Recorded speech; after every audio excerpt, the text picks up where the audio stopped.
My name is Kristen Fabella. I am the chair of Orange County Coalition for Diversity in the Law. And for Black History Month, we have Crispin Collins. Crispin, can you please introduce yourself? Hi, so I'm the new secretary of OCCDL. I'm an associate at Sheppard, Mullin, and Costa Mesa. And you are an Orange County native, right? How was your experience growing up? Yeah, so I was born in Long Beach, but when I was an infant, we moved to Aliso Viejo.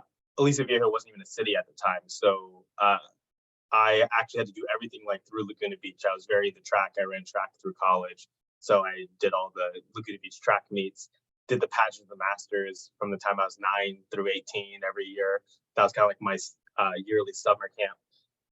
And yeah, Orange County is very much home. So it's been a a place I've always wanted to stay and be. My career eventually brought me up to Torrance in LA at my previous firm, but then it was very important to move back to South Orange County, especially now that I'm a father and have a family, be closer to my parents and also just be closer to what I feel as home. So since June, I've been at Sheppard Mullin, and it's been great to be back here. And your parents, can you tell us a little bit about your background? Yeah, so my mom is Filipino. Her parents, her father immigrated here, and then on her mother's side, they immigrated here at her grandparents, and they were migrant workers in California. And then my father's side is Black, is Creole, a color from Louisiana. So it was a mix.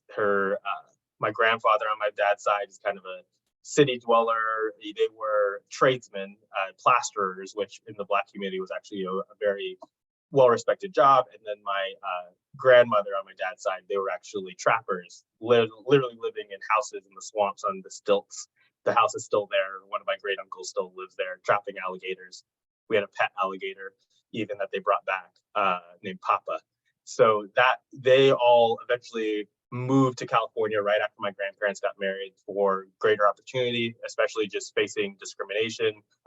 It was easier to get work as a plasterer and not have to deal with any segregation issues coming to California. So California itself was, for both sides of my family, an important place to come. And then my parents, high school sweethearts, they went to St. Anthony's in Long Beach, met there. That's where my brother grew up before me, and then where I was born. But they kind of on a whim found Aliso Viejo, which wasn't even a city at the time, and just saw how beautiful it was and wanted to raise us here. So we moved here when I was an infant and have been here ever since. And what cities in Orange County did you grow up in? So moved to Aliso Viejo when I was an infant, grew up there until I was 7. Then we moved just to Laguna Niguel, so right next door. And then when I was in high school, my parents moved back to Aliso, and they've been in the same house ever since. So almost 20 years they've been back in Aliso. And you went to Mater Dei? Yeah, so I went to St. Catherine's in Laguna Beach, so Catholic school from there, and then Mater Dei High School in Santa Ana for high school. So very important from my parents' perspective that I got a Catholic education, and very much true Orange County experience. St. Catherine's, which unfortunately closed during the pandemic, but this beautiful property overlooking the beach. Our field trip sometimes was to just walk down to the beach from campus to go through the tide pools. And then obviously Mater Dei, well known for all of its sports and other aspects of the school. So I had a true quintessential Orange County experience growing up. So your dad is Creole. Yeah. And your mom's Filipino.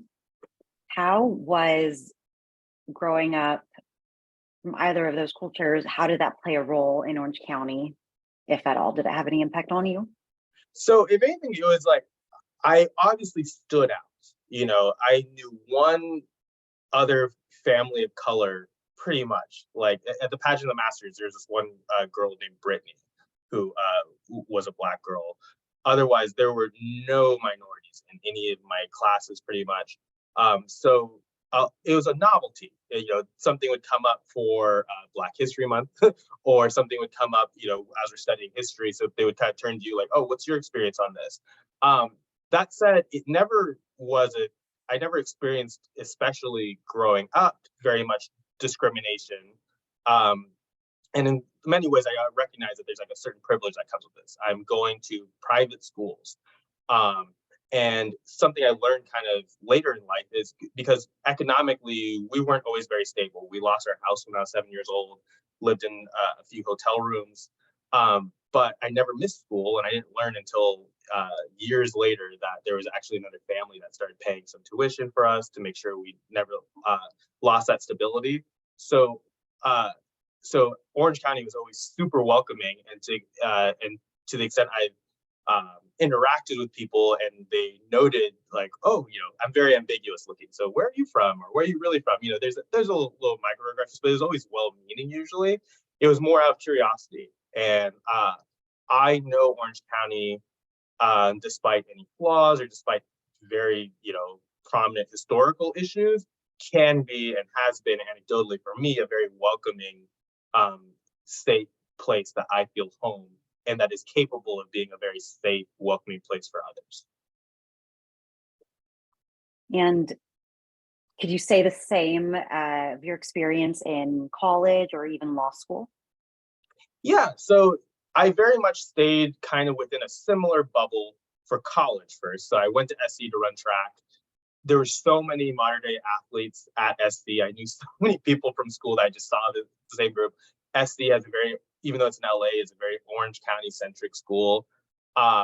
So there was an interesting amount that I stayed within a bubble a lot.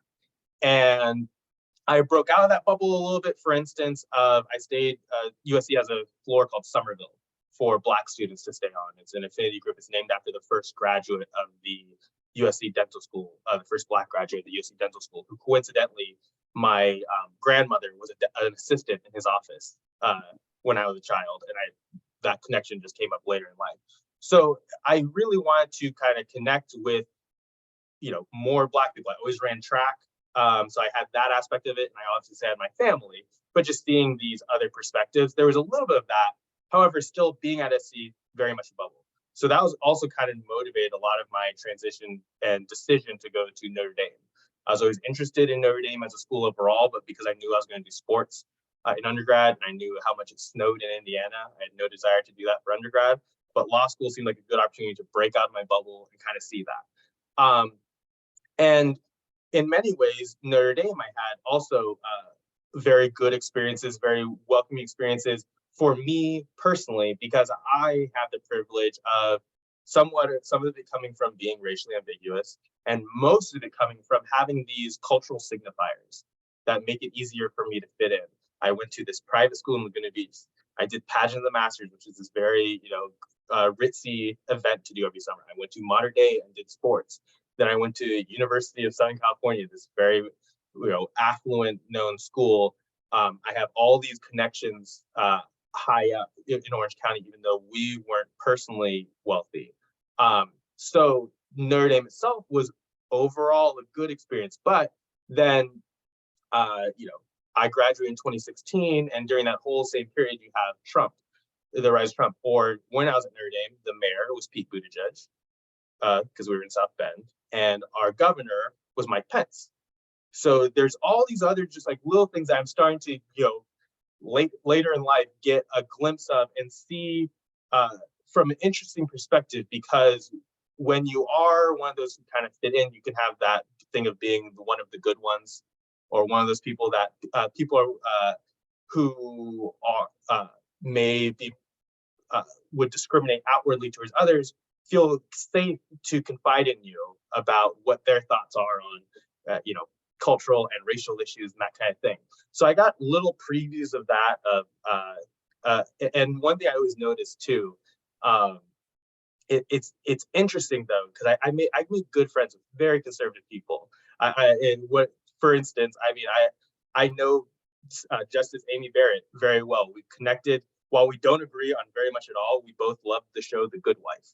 And we used to, that show was still on at the time, and we talk about episodes of that all the time. And, you know, we personally could connect on things. And I connected with a ton of very conservative people. And this is completely separate from Amy or anything like this, but there would be certain people from rural Indiana who I'd befriend, and they'd always be really nice to me. And for some reason, every minority they knew, they loved and like personally and truly did. But then they would say these other like broader things about welfare and or anything, you know, right now affirmative action is before the Supreme Court, issues like that.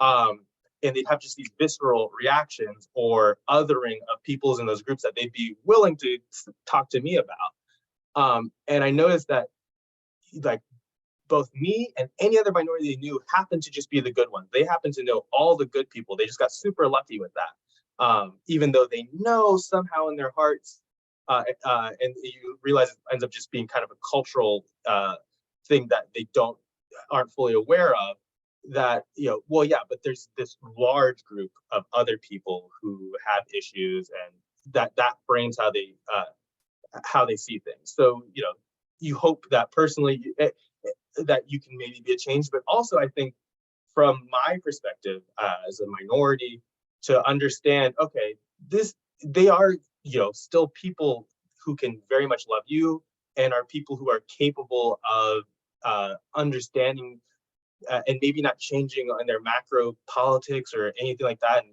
not that should always even be the goal, but that they're people too, and really seeing all aspects of that and seeing, I don't know, I'm rambling all this, so this will have to cut down this part, but just, but yeah, going to a place, a red state like Indiana, pre-Trump with Mike Pence as your governor, it really lets you see everything from a new perspective that's very different from Orange County. And also, yes, Orange County is conservative in its own way, but it's also, it is conservative in its own way. And it can't just be painted with this broad brush that I think often has fueled a little bit of why its demographics have not shifted as much over the years.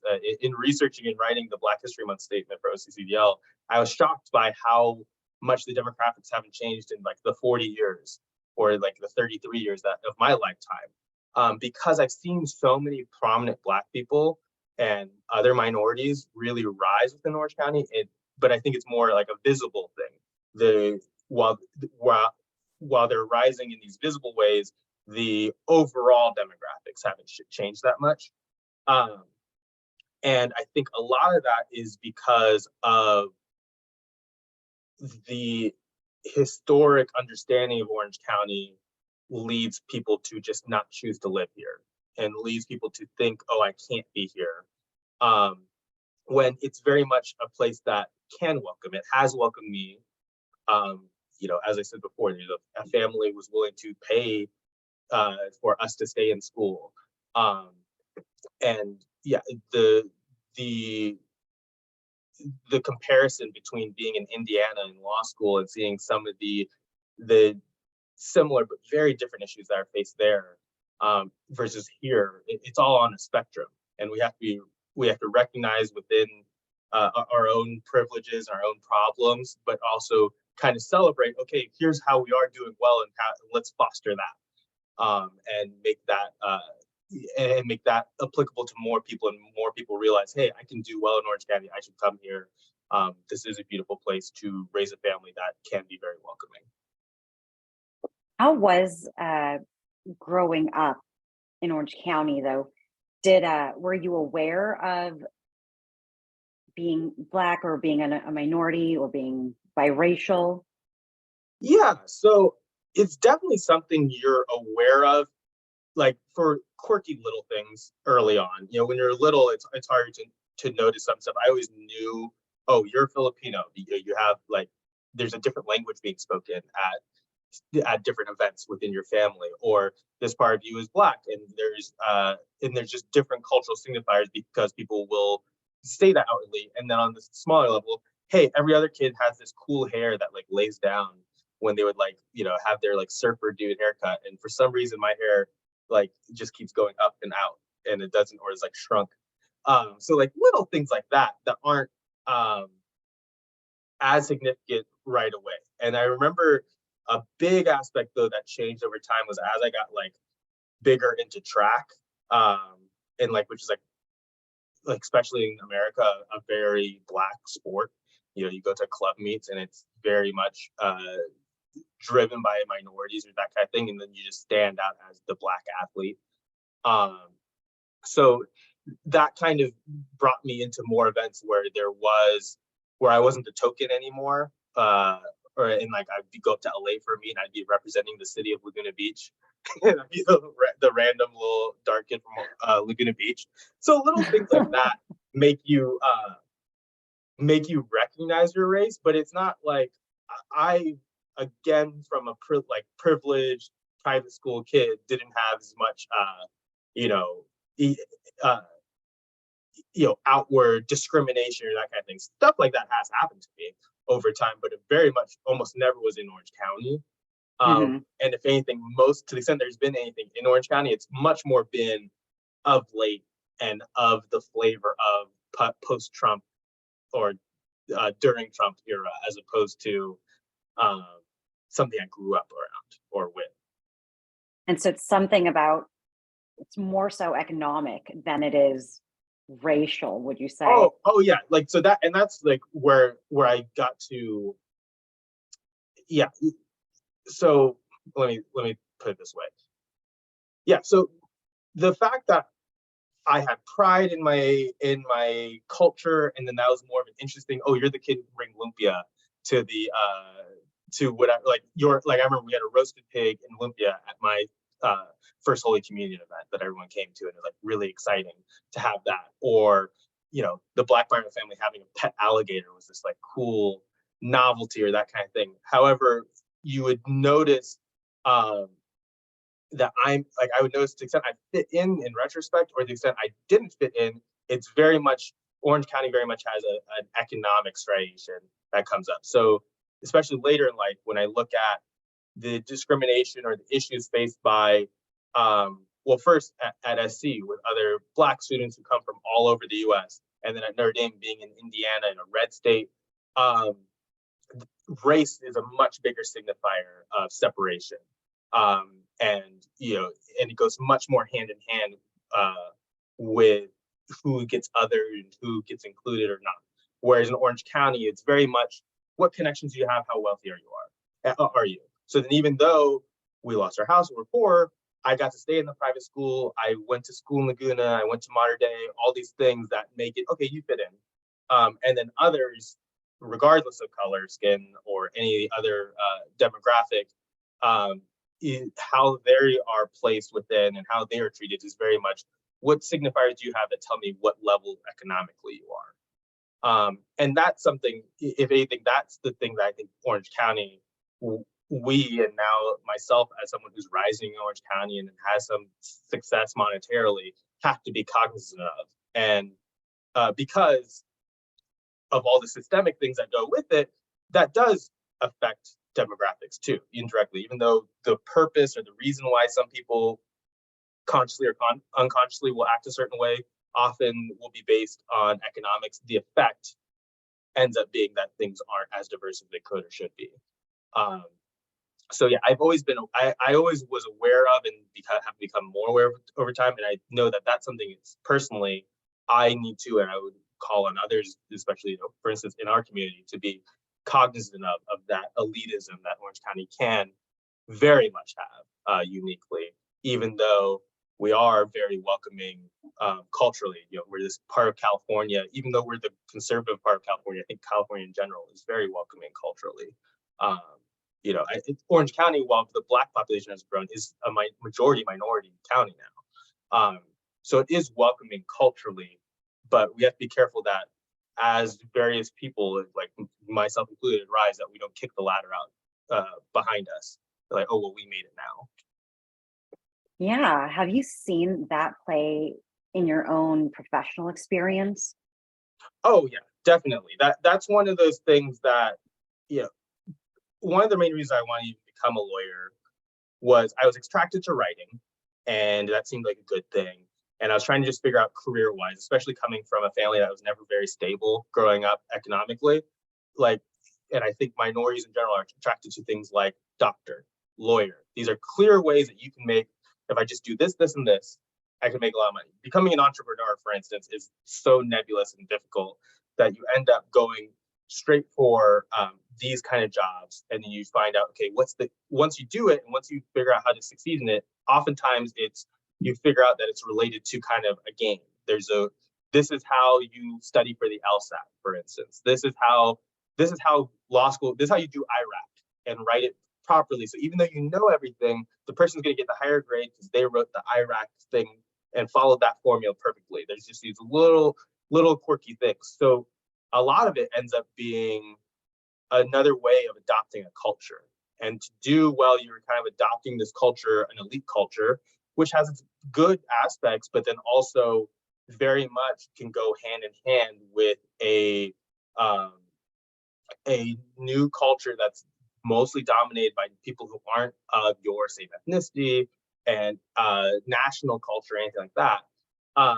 So all of a sudden you can feel like, oh, I've arrived, and then you just feel part of it, and then you're like, okay, I did it. Then you forget all the helping hands along the way, what you didn't know at a certain point and learn, and always kind of having to like reevaluate yourself that, oh, no, I didn't always know this, and this is who reached out to me, and this is what people like.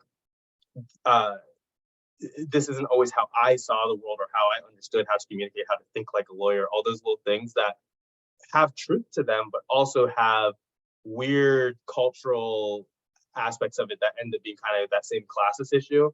And something like that can be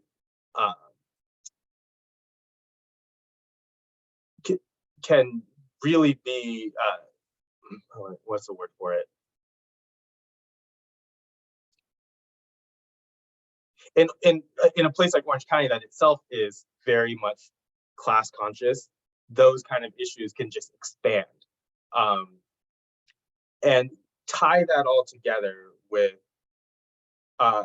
there's so few minorities in Orange County for historic reasons that once you reach that a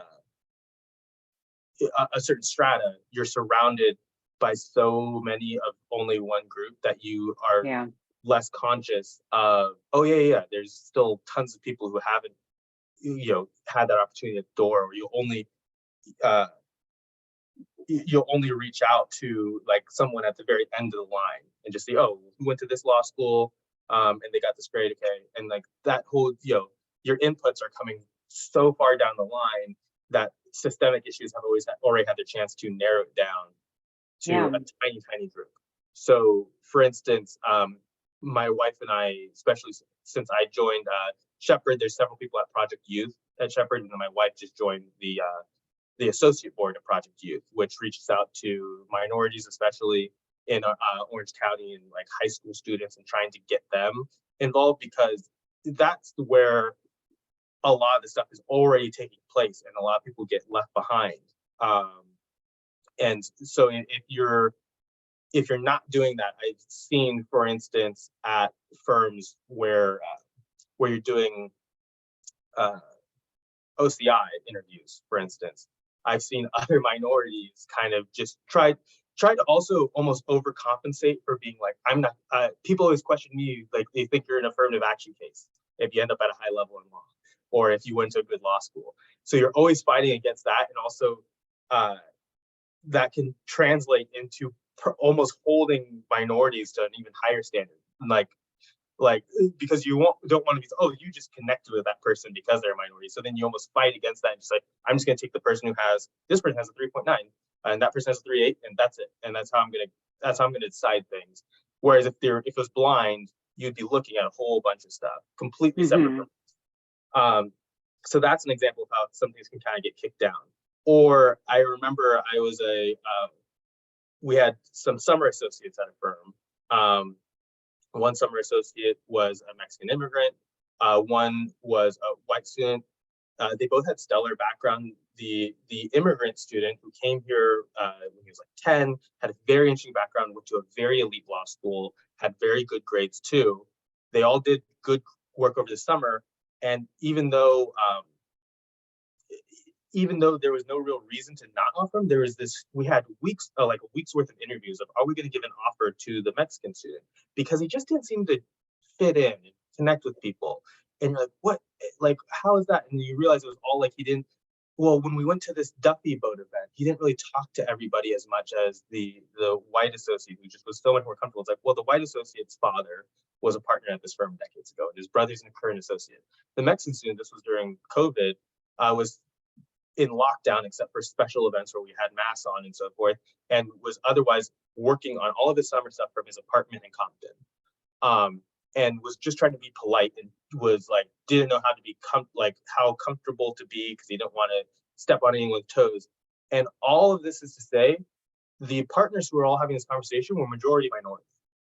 So there's no reason that they should be like, oh, like it wasn't nearly as much like, oh, it's this like this unconscious bias against the minority. It was unconscious bias against someone who didn't fit with this level that all of us as minorities at this elite law firm years into our careers have met, where we know how to talk at law events and we know how to fit in. And not recognizing like, how are we when we were summer associates as a minority who's never had been to a law event like this? How would we have reacted or been uncomfortable? Would we have been more quiet and reserved? So why are we holding that against him? And obviously we've all succeeded. And if anything, I think we bring something to the table by having a diverse perspective and all this stuff. His grades are good. His score is good. It's all these weird other reasons that we're unconsciously holding him back and kicking the ladder out from behind us. Because if someone did that in front of us, we'd never be where we are. Was there someone in your past, or maybe that person's still there, who has helped you, I don't know, understand how to act the part and just be more comfortable? Or did you just figure it out along the way? Yeah, so like there's a lot of people. You never reach this thing, and that's the other relates to my last answer too. You never reach a certain level of being at an elite firm or doing really well and excelling without a ton of help. No one does anything alone. And despite me having privilege and always being conscious of relative to my cousins who grew up in South Central as opposed to move to Aliso Viejo, I have like certain privileges. I went to the private schools, but I'm still not, I'm privileged up to that, but I'm still not the same as my wealthy white friends who grew up in, right on the beach in Laguna, and their parents are all lawyers.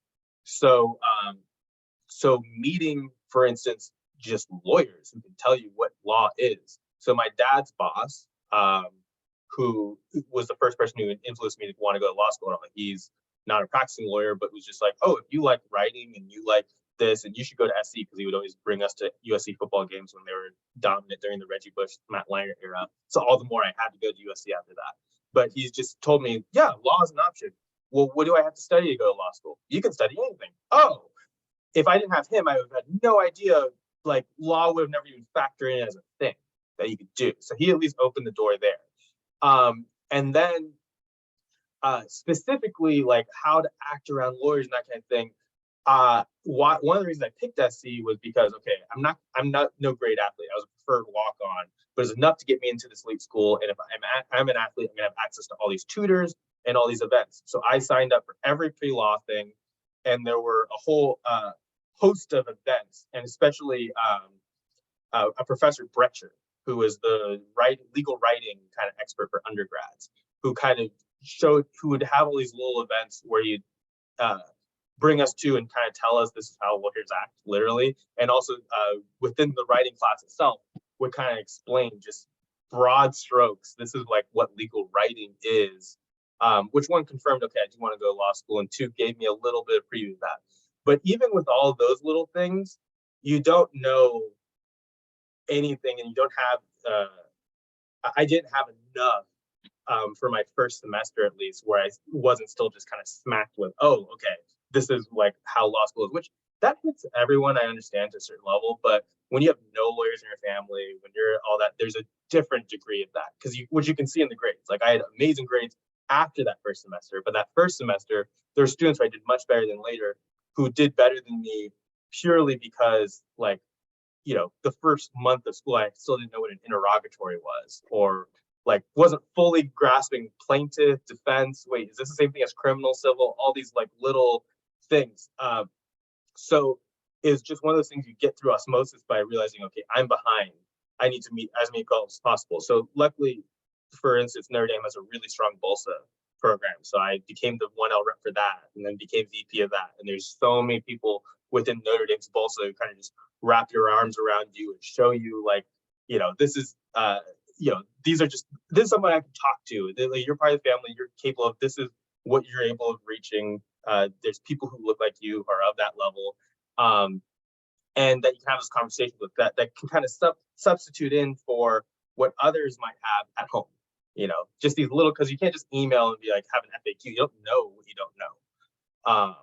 So I had just a bunch of people through BOLSA who I talked to and helped me along the way. And then even further into my career, I was doing well. I had good partners at my firms. A lot of them had, it had nothing to do with race. My main mentor at my old firm, Lisa Gibson, a white woman from Lansing, Michigan. She was one of the most important people to because she just took an interest in me being a good lawyer, period. So she taught me a lot. But then, especially coming from the minority aspect, was a partner at my firm who's still at my former firm, Mike Brown, who, rainmaker partner who happens to be Black, and really took an interest in every single Black associate within the whole firm and making sure that we weren't falling through the cracks, that to the extent there's any unconscious issues, that we were getting work still, that we mattered to someone. We were advocating for ourselves, that we felt that we mattered, that someone was carrying out there. Because a lot of it too, a lot of the success is not giving up, because it's just law is hard work. There's no like little participation trophies or like, it's still like truly just do the work for so much of it. So having someone in your corner, even, or signaling that they're in your corner, makes a huge difference. Like it has a real effect. On top of any like, they're a pipeline for my work, they're reviewing my work. Just having someone, knowing that there's someone who's looking out for you overall or believes in you, made a huge difference. So like that probably brings me to today. And there's tons of people I've missed throughout that. But yeah, there's people constantly throughout that whole time from being in school through my career that made it possible to even be survive and make it all the way through.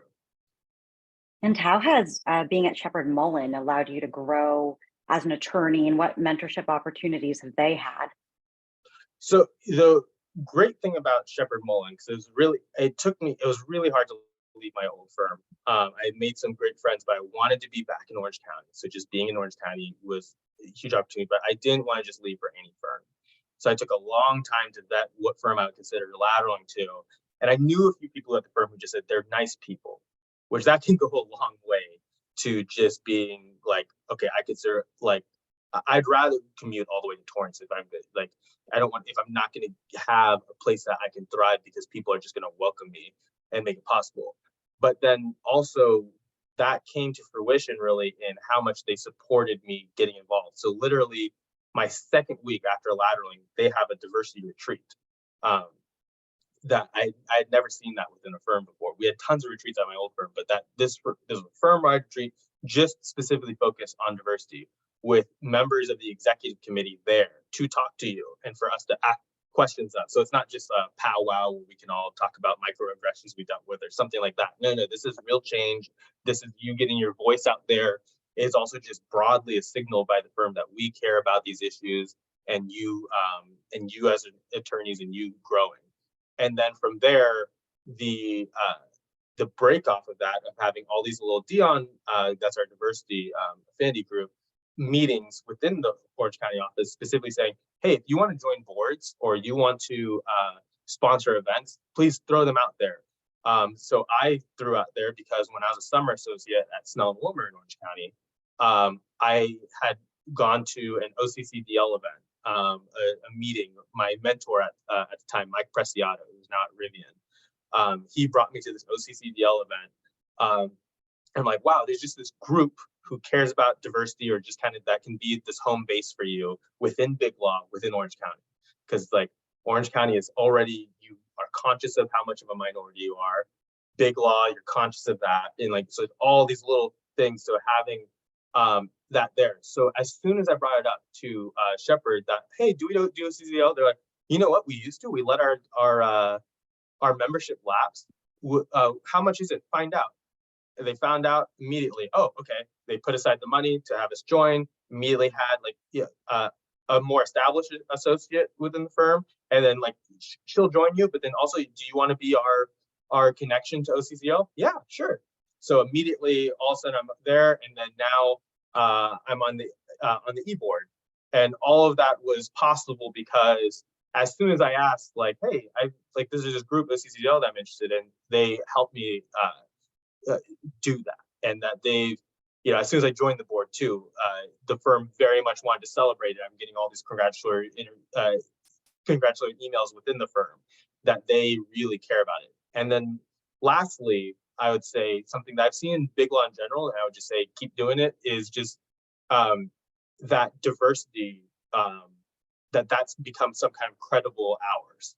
Like we're still businesses, but just like pro bono work or something like that, they've put forward that, okay, a certain number of hours can come from diversity. It was the same thing at my previous firm too, and I think it's become kind of, just a natural part of big law that you're able to credit a certain number of diversity hours. And that has made a huge difference too, that like, okay, I'm going to do this time no matter what, because I care about diversity, but that my firm is putting its money where its mouth is and understands, hey, yeah, if you're spending a certain percentage of your time, like just tell us you're doing that, and we fully support it, and that will count towards an overall total. That is real work, in our opinion, that counts for something and matters. So that amount of support has really helped me grow and feel comfortable in any diversity outreach that I'm doing. Where is a future Crispin? What does he look like? What is he doing? So a future Crispin, I've always wanted to, or like at least since like second year of law, I met my wife in law school, and she reminds me that at a certain point, I'm like, I think I want to be like a partner at a big law firm. So I very much have enjoyed that already and kind of built into that. And I've become an out and out litigator, where I love just that aspect of advocating for my clients, of becoming passionate about their problems and fixing their problems. So I want to continue on that path, and a future version of me is successful in that way.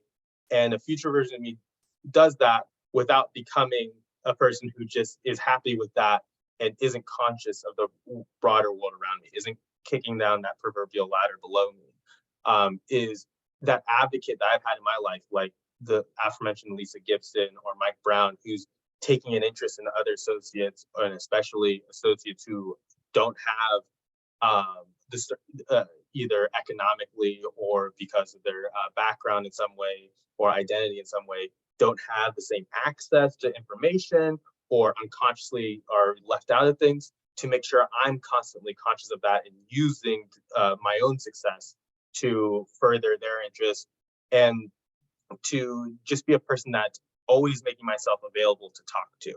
Because so much of success in law, especially in big law, is just about having access to information and just finding out, okay, this is where you even look this stuff up, or this, like, here's the stuff you don't even know that you're missing. And the biggest way to fight against that is having someone to talk to. So to the extent people don't naturally have that, don't have a parent who's a big law attorney at another firm or something like that, being that for anyone who would otherwise be left out. And then what advice would you give to those people who probably don't have that same, who don't have parents like that? What advice would you give to aspiring law students or aspiring lawyers? So the biggest thing is being willing to put yourself out there and reach out and talk to people as early as possible and find out as much information as possible, because there are a ton of groups like OCCDL, but also other affinity groups and organizations that provide for undergrads and even further down. Here's what law is. Here's how you study for law school exam, so on and so forth. But there's often a disconnect of even knowing, where do I look for this stuff? Like, you Yeah. can kind of Google, I guess, for some of it, but even a lot of it's not even Googleable. And it's like just things that you just like, once you reach a certain level, you just know. But who do you talk to? So you find like just that one person to talk to, either an attorney, and maybe that person does that being, but just keep reaching out till you meet someone who can kind of set you on the path and help you meet that next person and that next person and the next person, who like not giving you the network that you tap into, like maybe directly for a job, but network that you tap into that can kind of just give you like, this is what this is. This is how this works. So that's why, for instance, I'm really involved in mentoring both at my high school and at USC, and then my wife, we're really involved in Project Youth, is trying to do those. But when you're on the other end of that, either signing up for any kind of mentoring opportunities that there are to meet those people, because it's not so much, and I think back then when I was in that same position, I would have just thought, oh, these are people who are going to be people I just like hit up. Once I've gotten the grades, I'll just say, hey, do you have a job opening? It's not like that. The most important thing is just talking to people and just building cultural capital and learning all these things that maybe shouldn't be important in some ways, but just are. And just by talking to people, by reaching out, by learning what you don't know, one, you'll confirm whether law is something you really want to do, because it's not for everyone. It can be very difficult, and it can be just one of those default options that people take. I think David Latt wrote that law school is the great default option for smart kids who don't like to do math, it's that career, or don't like the sight of blood. It's just one of the things that you kind of fall into. So it can be really good for that, one. And two, it's so important to kind of know as much as possible, as early as possible, because while you can fix it later on, and it's not the end all be all, law school is super front loaded, for instance, and your career is super front loaded, for instance. You can overcome anything in theory, but your first year of law school kind of sets up everything. Those are the grades that set up where you do your summer associate job. Then your first job, if you're clerking at the federal court in your first job, or at another big law firm, everything from there out is so much easier than if you don't have any job, or having to do some smaller work, which can be enriching in its own way, but just your options get so narrow. So having that information as soon as possible, whether it's in high school especially, or at very least in undergrad, so that when you finally get to law school, you have a general sense of stuff, and you also have people you can specifically talk to of like, hey, how do I outline? How do I whatever? Now knowing who do I ask about these things? That is key. Building up your overall, I hesitate to even say network, because it's not networking in the same way people you're tapping into for anything beyond having kind of a group of substituting in as your family that happens to know about this area, and that can kind of answer your questions that other people just have at home, because for whatever reason you're in a group that doesn't have that historically. Now, Crispin is the pipeline chair of OCCDL this coming year. And Crispin, this has been incredible. And so anybody listening to this or watching this, they are going to learn so much from you as the pipeline chair. So if anybody wants to join and learn under Crispin, or have other ideas to share with him, Crispin is obviously an amazing mentor. Crispin, any final words before we sign off? I would say, because the whole kickoff to this, and one thing I want to kind of end on, is the idea of Black History Month, and the whole impetus behind it being not separating ourselves, not telling Black history, or this Black, because the natural reaction there is like, well, why don't we have white history, or these things? Like, the whole point of it is that we have a shared history, that we're one shared group, or in Orange County specifically, that we're we have OCCDL, we're focused on this community of the Orange County legal community. So having a full understanding that shared history requires us to recognize, hey, what's missing from this shared history that actually has always been there, but we have to